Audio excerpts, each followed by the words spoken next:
In 1915, inside a quiet laboratory on the island of Oahu, a 23-year-old chemist made the impossible real.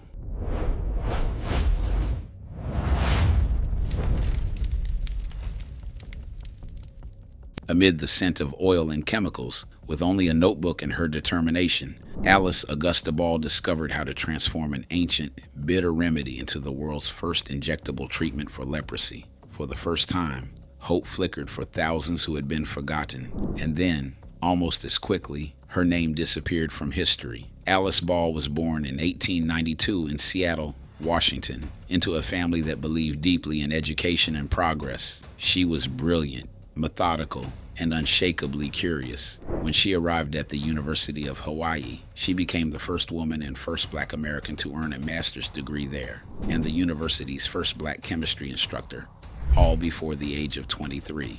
At a time when women of color were rarely allowed into scientific circles, Alice stood at the center of one of medicine's greatest frontiers.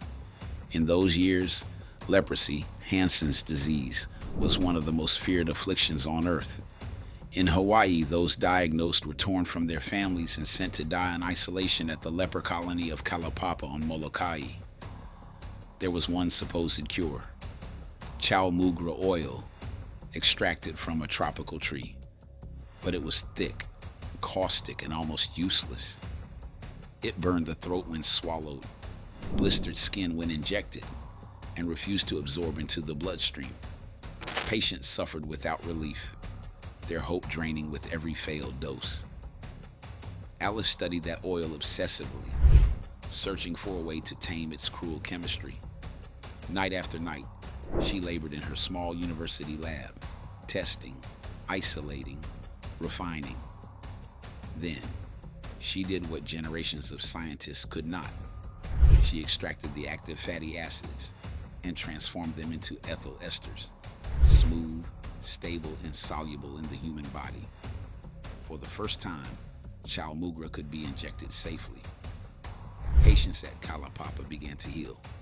They walked out of exile. Families reunited.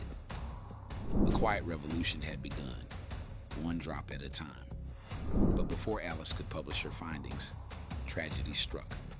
In 1916, she fell ill and died suddenly at just 24. Her research, unfinished but groundbreaking, was handed over to her department chair, Arthur Dean, who published the results under his own name. For decades, medical textbooks credited the Dean method. Alice Ball's name was nowhere to be found. Half a century later, historians unearthed the truth. They found her notes, her equations, her correspondence, the evidence of a mind that had changed medicine. The treatment that bore another's name had, in truth, been hers all along. The world began to correct itself. Today, Alice Augusta Ball is finally recognized as the scientist who gave humanity its first effective treatment for leprosy. Her discovery remained vital for decades, saving countless lives until modern antibiotics replaced it. Now, her legacy is written in bronze plaques and university scholarships, in the Hawaii holiday that bears her name, and even in the stars aboard a satellite orbiting Earth called Alice. She was a chemist who defied prejudice, redefined possibility, and restored dignity to the exiled. Alice Augusta Ball changed the fate of a disease and waited a century to be seen. Like, share, and subscribe for more biographies of foundational Black Americans.